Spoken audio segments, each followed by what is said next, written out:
Srimad Bhagavatam, Canto 3,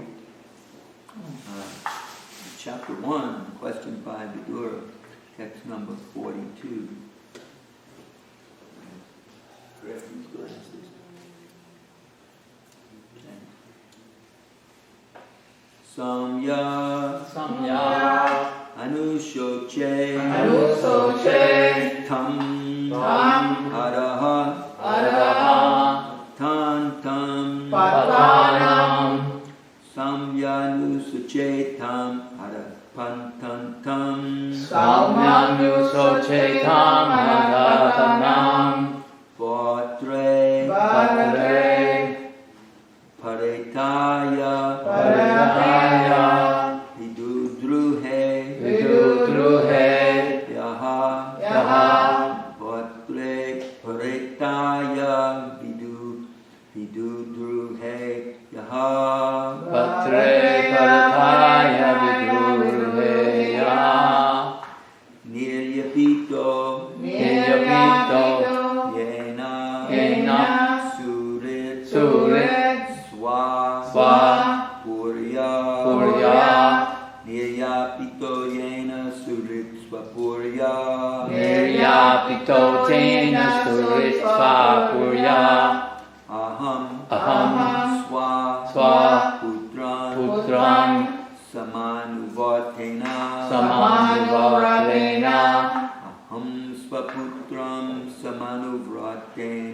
Aham Swaputran Samanuvratena Samyanusochetam adapatantam Samyanusochetam Adapatanam Vatre paretaya vidudruheyaha Vatre Parataya Viduruheya Niryapito yena sudipsvapudya Niryapito Yena Suritsvapurya Aham svaputran samanuvratena Aham Swaputran Samanuvratena Samyanusochetam adaputantam Swayanusochetam Aham Putanam Vatre paretaya vidudruheyaha Patre Pratayaya Viduraya Niryapito yena suritsvapurya Niryapito Jena Suritsvapurya Aham svaputran samanuvratena Aham Swaputran Samanuvratena Samyanusochetam adaputantam Samyanusochetam Aham Patranam Vatre paretaya vidudruheyaha Patre Prataya Viduraya Niryapito yena suritsvapurya Niryapito Jena Suritsvapurya Aham svaputran samanuvratena Aham Swaputran Samanuvratena Swamyanusochetam Aham Patanam Samyanusochetam adapatantam Pratre Patretaya Viduruheya Vatre paretaya vidudruheya Niryapito Jena Suritsvapurya Niryapito yena suritsvapurya Aham Swaputran Samanuvratena Aham Swaputran samanuvratena Samyanusochetam Aham Patanam Patre Prataya Viduruheya Niryapito Jena Suritsvapurya Aham Swaputran Samanuvratena I can't really see the board. It's in glare.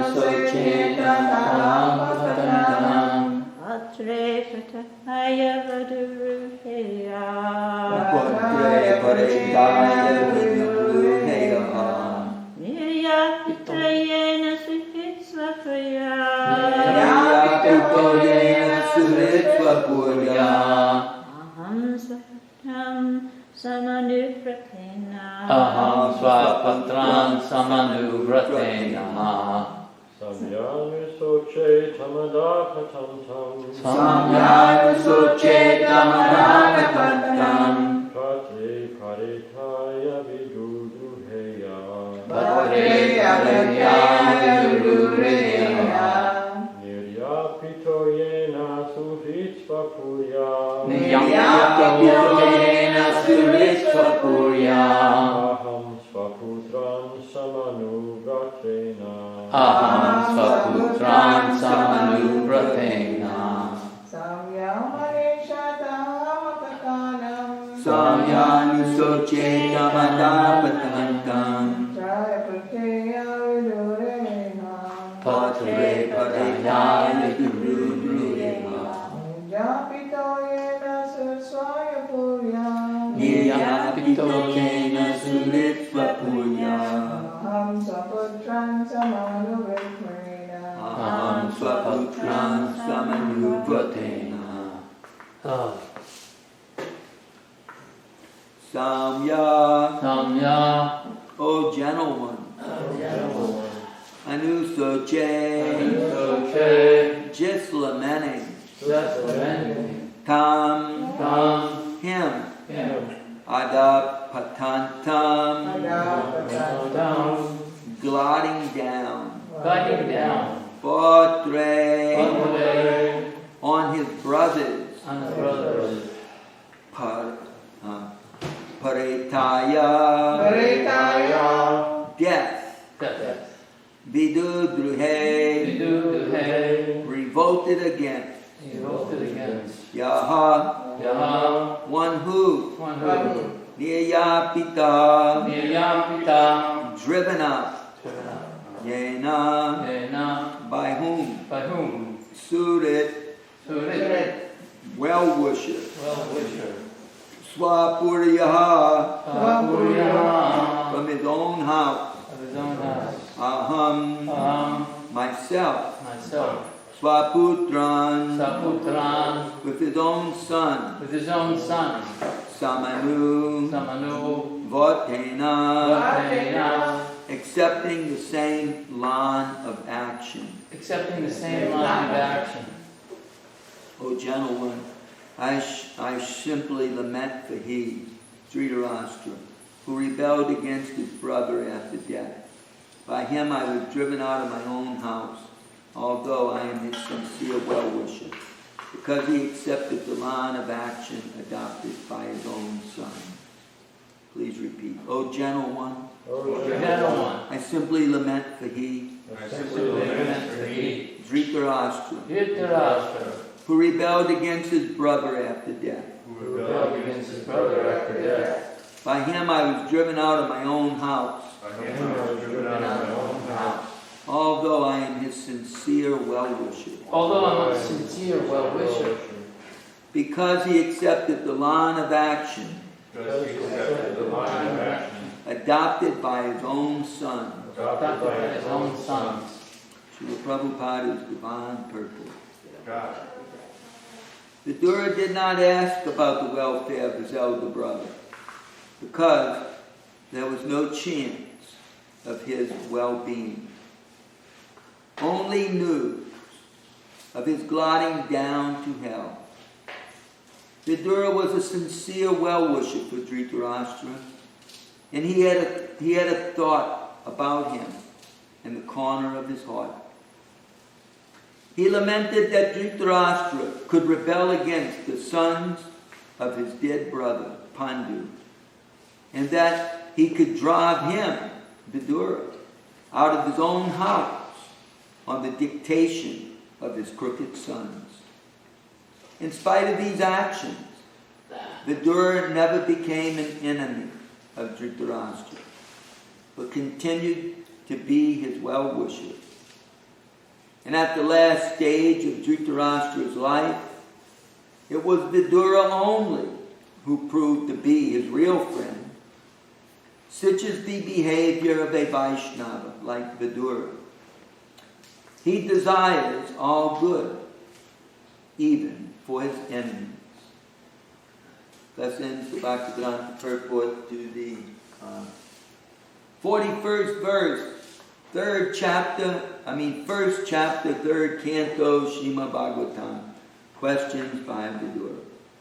Srila Prabhupada ki jai. I offer my respectful obeisances to Srila Prabhupada, who has lifted us up from the dense, dark, and deep ocean of nescience that we were so much immersed within. Srila Prabhupada ki jai. So, nice verse here. Is all of them on the Srimad Bhagavatam. This was Lord Chaitanya's life and soul, hearing the Bhagavad Purana and repeating it, teaching it, just living it. It quenched his needs. And we all have needs in the material world, such as the need for water, the need for food, the need for air. These are essentials. And they're other needs. There's some things that we may feel we need and we're desperate for, but they're not necessarily essential. For Lord Chaitanya, the Bhagavatam was essential. That's how deep his spiritual trance, spirituality was. Without the Bhagavatam, this world was simply devoid of life. It was just full of suffering. By hearing the Bhagavad, then Chaitanya Mahaprabhu actually felt life, could live. It's why some people want to go directly to the conjugal pastimes of the Lord, the Madhurya Rasa and the 10th canto, without completely comprehending the other cantos is, a great misfortune to miss this nectar which gradually elevates one to a state of appreciation for those pastimes. Otherwise, it's a sort of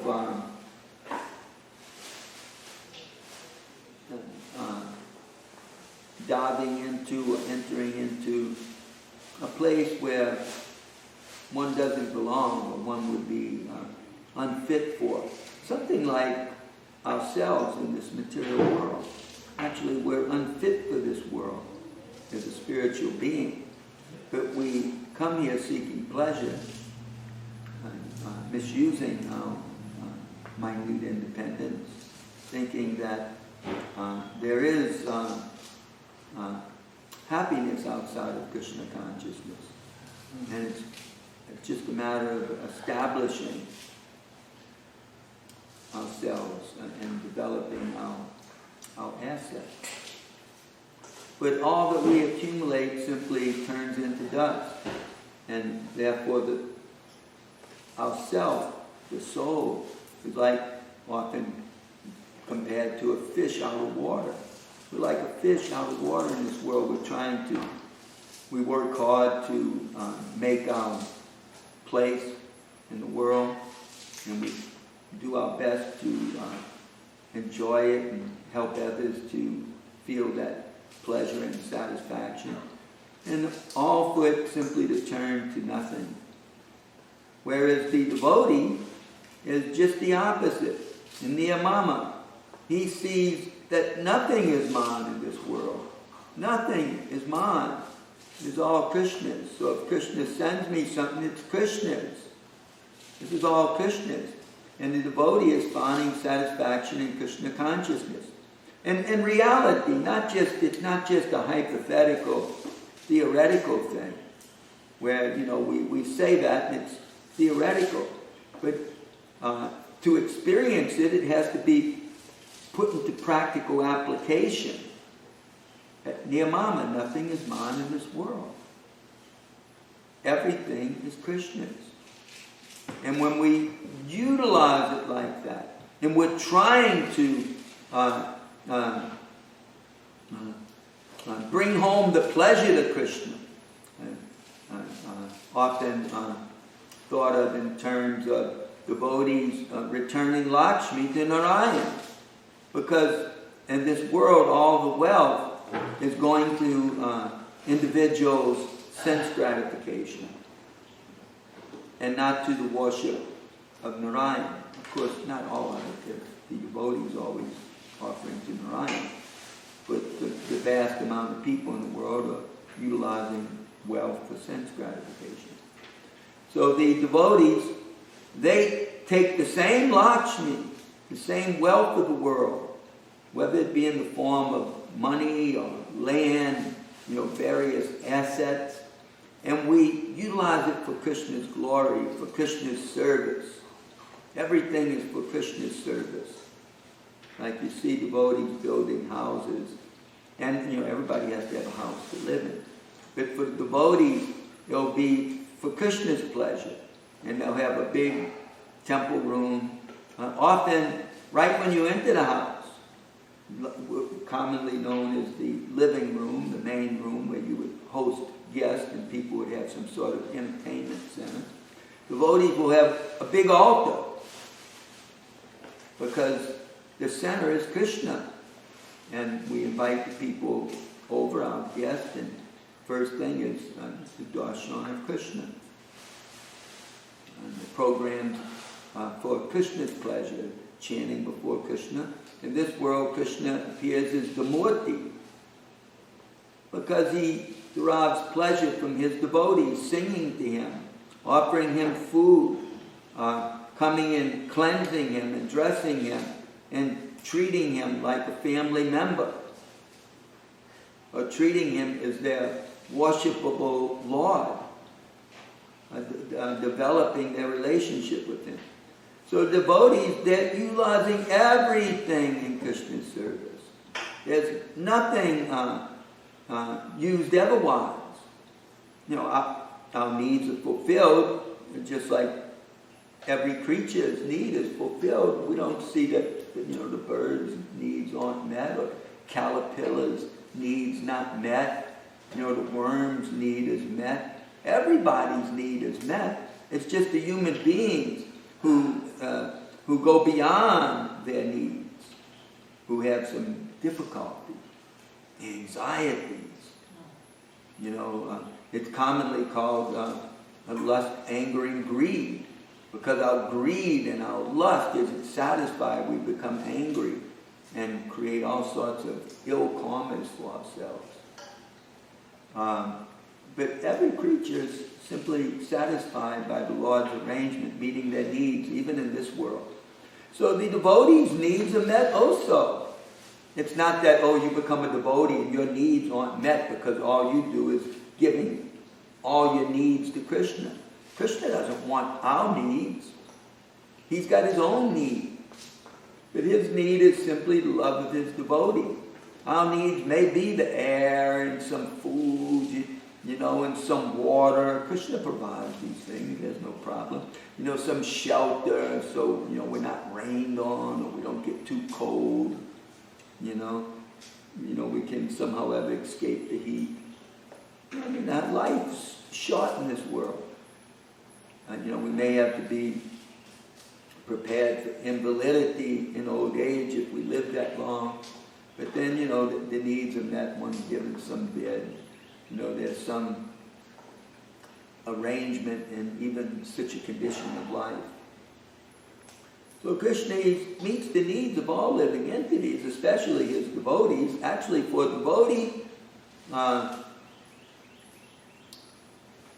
only does he go back home to Godhead, but he has a simple material life and a simple death. Whereas death for the non-devotee, Prabhupada compares to a cat carrying a rat. It's very difficult. Everything evaporates in front of us. All of our enjoyment goes away. We're suffering. And then death comes, and all it means is that now, all those ill karmas are going to manifest. Of course, whatever piety I have in my life, that will, bring my sense gratification. But also, whatever bad is there, I have to accept. So, I'll be given a place on the totem pole. All right, so you get this much opulence, you get this much wealth in your next life. You get to get this much education, you'll have this type of brain, this type of body. You're born in this neighborhood, and, you get this type of health, this type of bodily existence. You'll have this type of family, how they treat you. It's all, due to our past. So the smart person, the intelligent person, they can see all this going on, because their eyes are trained in knowledge. They follow the Bhagavad Gita. How is it that, Vidura could be so saintly. You know, he's born amongst Kshatriyas. Kshatriyas tend to see in duality. You know, they see friends and enemies. And they treat their political foes in a certain way.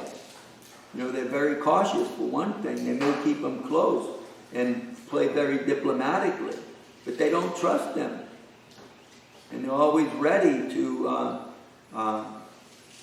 do the needful. So they always are thinking like this. Or that the foes may be such bitter enemies that there has to be a great boundary between them. Because if they meet up, there's only war, fighting. They can't cohabitate without killing one another. Vidura is, you know, born amongst such people, but yet, you know, he never becomes the enemy of his brother who completely turned against him due to, you know, affiliation with his, the word used here was crooked sons. You know, Dhritarashtra, you know, is the epitome of bodily attachment. But, you know, and it should be easy for those of us born in this world. I mean, you know, we have enough bodily conception of life to understand this. That, you know, you have children and you're naturally attached to them. And it's your great misfortune if they're so crooked. But, you know, that's life in the material world. You know, sometimes it's like that. So, you know, but Vidura, he didn't let it affect him. In the, you know, in the Gita, you know, Krishna describes a yogi in many places. 6th chapter is a famous chapter for that. There's couple of verses that specifically bring this out.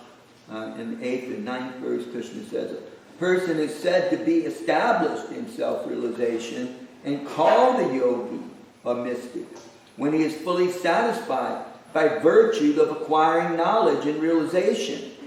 Not money and property, but knowledge and realization. Such a person is situated in transcendence. No, he's not just situated in the modes of material nature. That's the problem. Everybody's like sunk in the modes of material nature. This is me.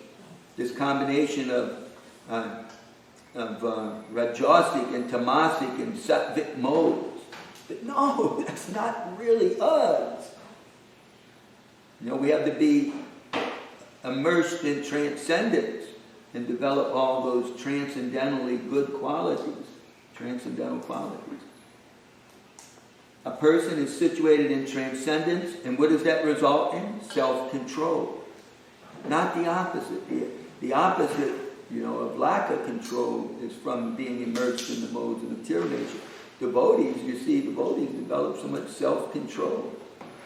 He sees everything, be it pebble, stone, or gold.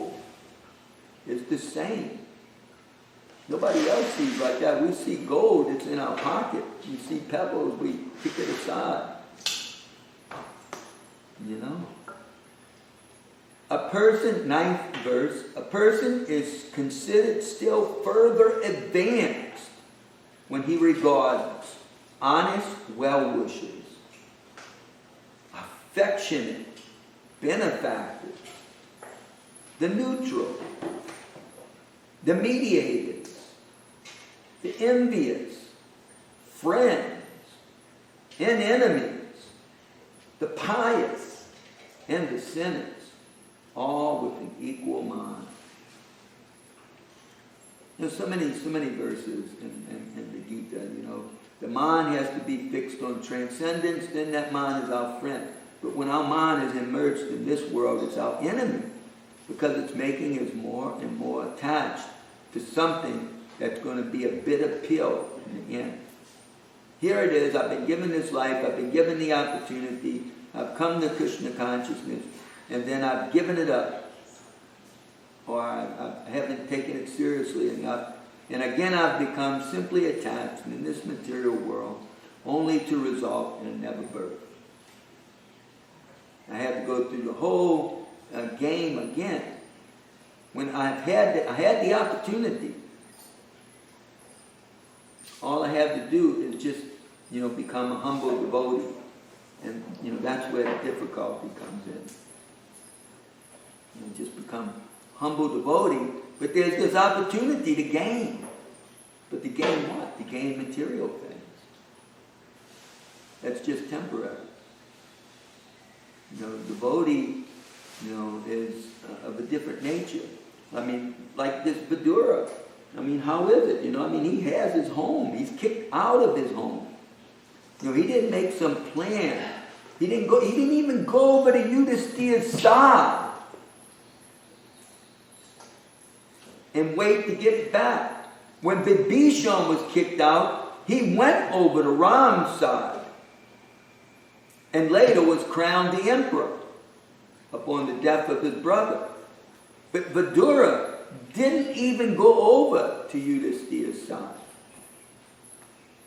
He didn't fight back like a Kshatriya. Instead, he put on some saintly garb and basically became a mendicant, sort of vanaprastha, on the verge of actually being a sannyasi. He just became a mendicant. He traveled from place to place. Kind of hard to do today. Maybe in India it's still possible, but just walk, and where you get to that destination, and there's always a temple. There's always some dharmshala. You spend the night there, or you spend the night outside. You just take some rest. You clean up the rivers. The rivers aren't polluted in those days. Kind of hard to do those things now, because who can bathe in a dirty river? Not just from mud, but from all sorts of chemicals, that just bring cancer. So, it's very hard to take advantage of the gifts of nature, because they've all been polluted. And you travel, how can you walk? Everything's a highway with these vehicles riding on it, where you could end up as roadkill, like so many other mammals and insects. Very difficult, in Western countries. In India, you see it's still going on. A person can just travel and spend their life doing that until you can't travel no more, but then you just lay there and die. Whether that may be. It's a very detached mentality. But, after all, this life is temporary. What does our attachments give us? But never birth. But the devotee how can somebody put an emphasis on something like walking around Govardhan Hill by paying obeisances and spreading out one's hand and drawing a line or leaving a stone, and then standing up and offering obeisances again right where that stone is, and doing that all day long? What do you get out of that? Nobody's paying you to do that. They're not filming you. You're not a star on some show. It's an austerity. It's a suffering for one's spiritual well-being. Because that is ultimately what matters. The material thing is just the suffering of the soul. Our soul is, dragged into this world of suffering. Vidura could understand these things, so he could just renounce the whole home and go up and go on this pilgrimage like that. And fortunately meet up with somebody like Uddhava, and then ultimately Maitreya Rishi, and then he still didn't have any vengeful mentality to Dhritarashtra. He just, he actually had like I said, a soft spot in his heart. He was always his well-wisher, but in the end, he could understand, he mistakenly made the wrong choice and became too attached to his sons and followed them, and consequently he lost everything. So, let me go there and help him, because he's just foolishly dying in his home, attached to all these luxuries, just destined to become something in his next life. God knows if he's going to be born a king again. So let me go and, get him out of that place and help him out. So, so Vidura is the kind of friend one wants to have. Wants to have that type of association. A person who's not attached to this world, but just the opposite. Unattached to this world and attached to Krishna. Sees Krishna in this world and sees Krishna's plan to get to the next world, simply his devotional service, and has firm faith that those transcendental planets are existing there, just waiting for the devotees to come, as Prabhupada said, back home, back to Godhead. That's our real home. That's where the fish has to get back into the ocean, or the devotee has to get back into the spiritual atmosphere. In that spiritual atmosphere, our body is all Satchitananda. But in this world, our body is Rajasic, Tamasic, and Sattvic, to various, percentages. There's no escaping it. It's just the nature of this world. So the soul develops that type of body. I have to get out of this nature, out of this energy. That's what the practice of yoga is for. That is what the practice of self-realization, that is what the purpose of life is for. To get out of this material nature and into that spiritual energy, where my body becomes completely spiritual.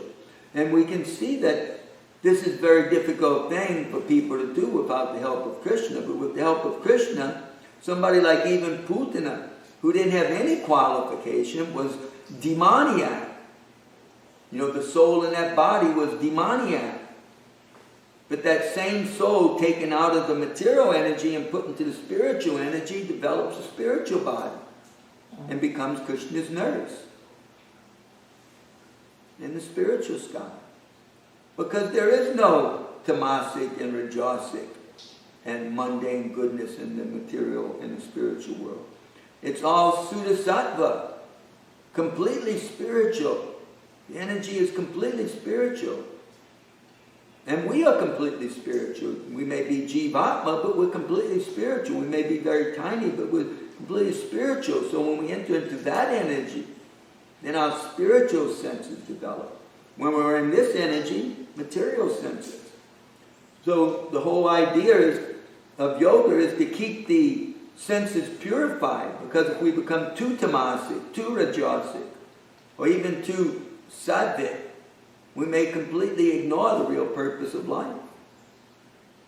But if we keep ourselves purified, have sufficient goodness and control over the lower modes, then I can orient my life, or cultivate my life to go back home, back to Godhead, seeing that is the real purpose of life.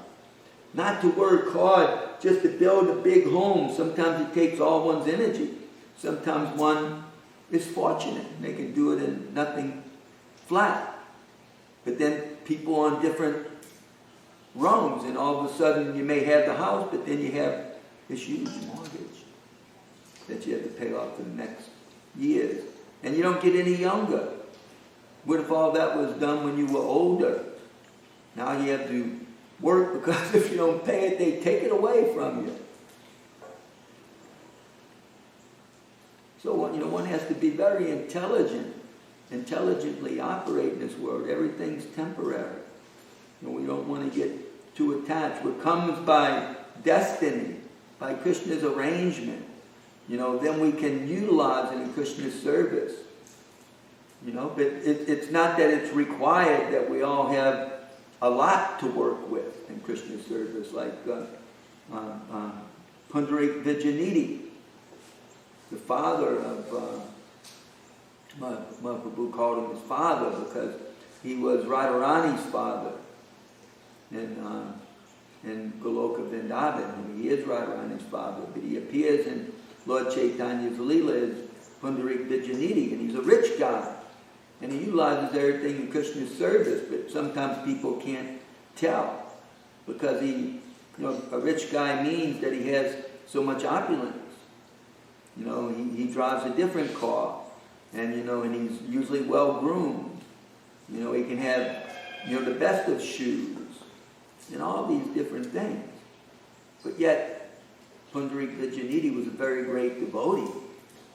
On the other hand, you have the ones like Sridhar, Lord Chaitanya's friend, who was older than him, that Lord Chaitanya was always cheating.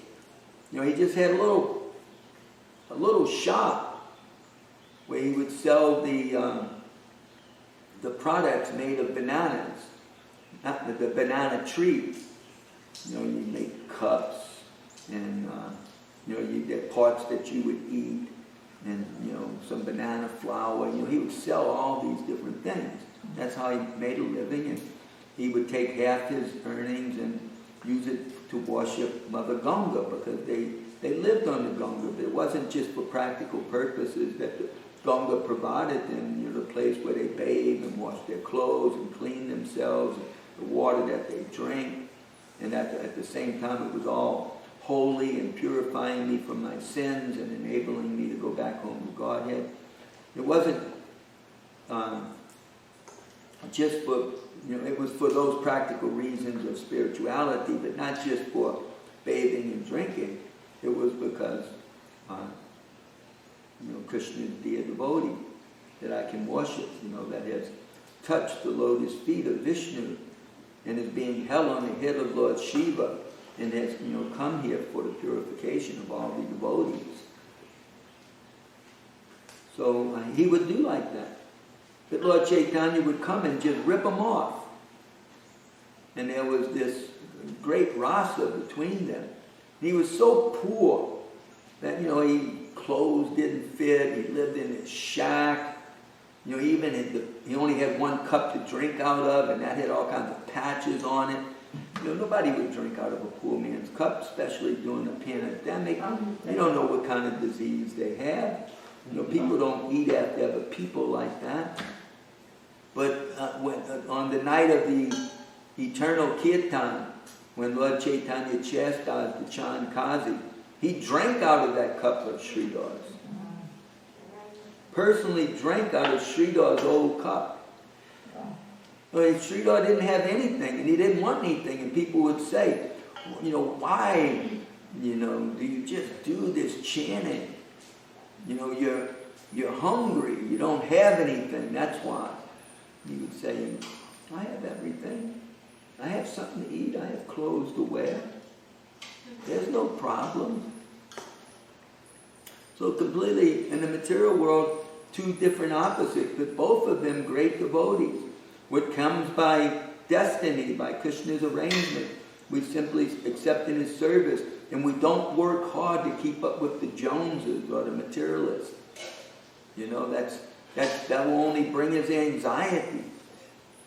No, we take what Krishna sends us and we utilize it in his service, and that's our destiny, to go back home to Godhead.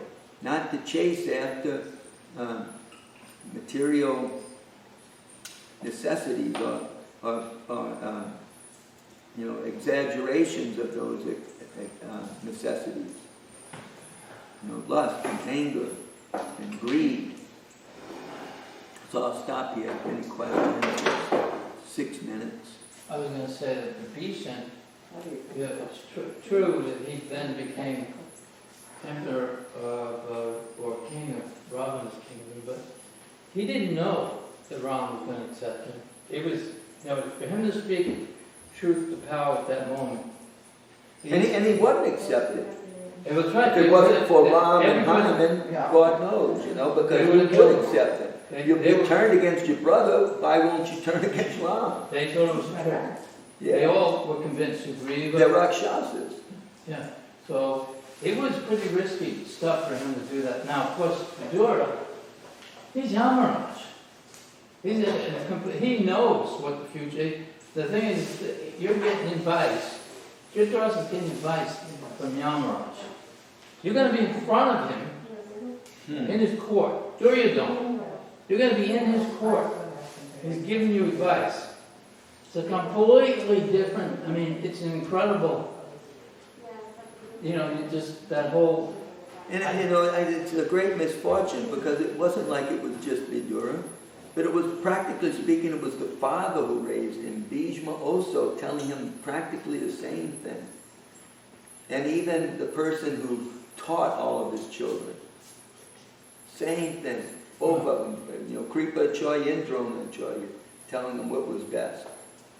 And still, Duryodhana, was able to, through affection, was able to wrap his father, around his finger, But Maharaj Anga, I think that's his name, his son was Vena. And he was just, killing other children while playing, killing innocent animals. He couldn't take it. He couldn't do anything with him, so he just left. Went and took sannyas, yeah. Or went, off to practice austerities and go back home to God. But still, it's like, your son's like got all the signs of being a major criminal. But he could also become the President of the United States. Man, my son could be the President of the United States. And he may be Donald. Huh? And he may be Donald. And half the country is his bitter enemy. Yeah. It's interesting here, this use of the words, rebelled against his brother, because Pandu was the heir to the throne. Pandu was the king. And it was only upon Pandu's death that Dhritarashtra got to rule temporarily, until Pandu's sons became of age.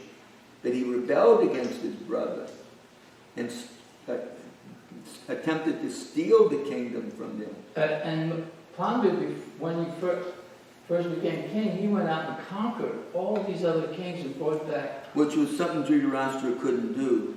And he brought back so much wealth that Dhritarashtra was living off of that wealth that Pandu brought to them. Yeah, great misfortune. But the thing is that it's all just like, even in the Bible, in the Old Testament, it just talks about, like you said, everything is just dust. Vanity, vanity, all is vanity. It's just like wind. Nothing belongs to us. Everything is. Everything is Krishna's property. Everything is meant for yogi to please the Supreme Proprietor. We get a temporary position, and then we think, oh, well, I'm more powerful. But it's just a role in a play. Mm-hmm. And if you forget that, just like we've seen even in our own movement, we've seen people given great responsibility because they did very nice service for Prabhupada and for Lord Chaitanya. And then somehow or other, of course, they have a chance to recover because nothing will be